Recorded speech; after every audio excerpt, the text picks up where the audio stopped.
Pretty sure that brings us to Ryan Olson.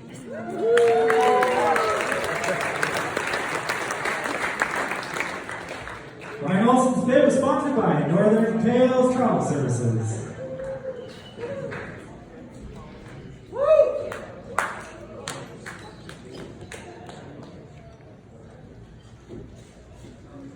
That's kind of a hard act to follow.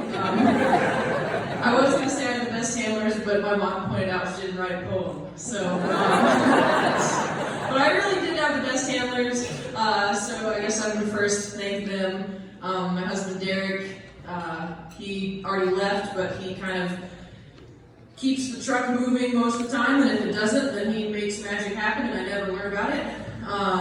And then my mom, who's come up to all my 1,000-mile races, she's just takes care of me wherever I happen to be. In Dawson, I can just show up, and she has food, and she does a lot of the bookings for hotels and all that logistical stuff that mushers are normally pretty terrible at.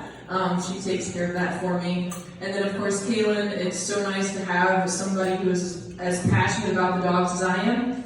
It really makes that 36-hour rest in Dawson restful, because I literally can just show up and bed down the dogs, kind of go over all the issues, and then Kaylin just takes over and lets me sleep for 12 hours straight, which is pretty amazing to be able to do. So that made a huge difference in Dawson for me.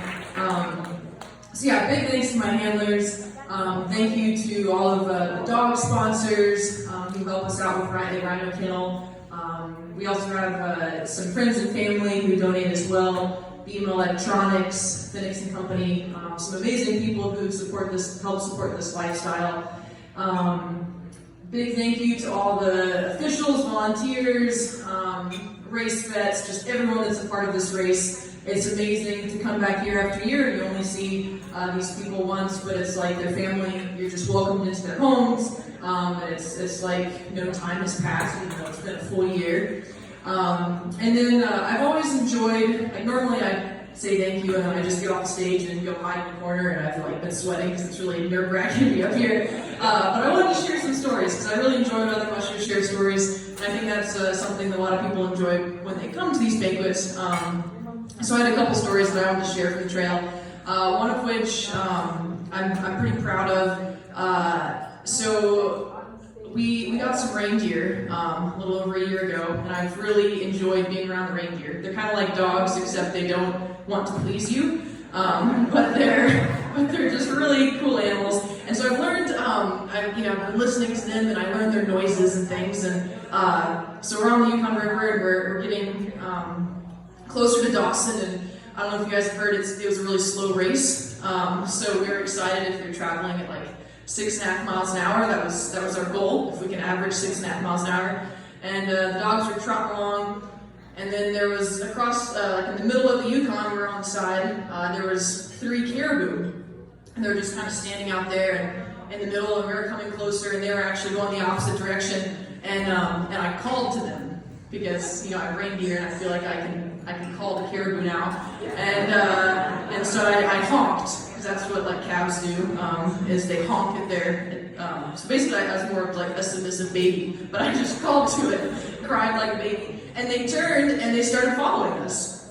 And so they were like paralleling the dog team, and the dogs of course got really excited, and they all started charging forward and making like yipping noises, and we went from 6.5 miles an hour, and I was like, ooh, I need to slow them down, I don't want anyone to get injured, and then looked at my GPS and saw we were only going 8 miles an hour, so the whole spectrum of what is fast had kind of changed, but yeah, so these these caribou were running right next to us, and I kept honking at them and calling to them, because what else do you do on the river? And they keep paralleling us, and then they kind of got downwind or upwind. Anyways, they got a whiff of the dog team, realized that we weren't in fact anything they wanted to be close to, and instead of running away and any other direction, they actually ran straight at us and then crossed right in front of the dog team and went to the bushes. And anyways, it entertained me for a really long time. I just kept trying to perfect my honking for any other caribou I happened to see, and that was a fantastic way to spend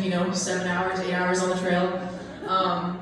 but yeah, there's a lot of wildlife this year. And then the other story I wanted to share was I was actually camping with Torsten. I spent a lot of time kind of leapfrogging with him out there. And we had one camp we were, he was pulled off, and so I pulled off and stopped with him. And one of the things that I think is kind of I don't know if it's like I'd say one of the biggest hazards on the race is actually that you're provided an extremely flammable object.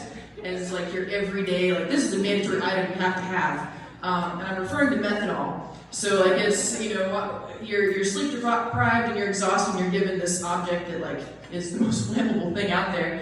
And I was getting my cooker ready and I, just melted a lot of water, but I wanted to melt some more, put some more methanol in there, lit it, and there's this big whoosh. And I kind of jumped back, and Torsten jumped back, and I looked over, and my whole hand was on fire, like a superhero. And that was my first thought, because I just stared at it. It's like, I'm like a superhero. There was no, you're just tired, because it's like, ooh, my hand is a flame. But luckily, I was surrounded by snow, because they're just, stuck in the snow, and nothing burned. The jacket didn't even burn. It was all fine. But yeah, kind of an interesting thing to carry methanol around when you're sleep deprived. But yeah, thanks everyone. I hope you enjoyed the stories. I really appreciate everyone out here.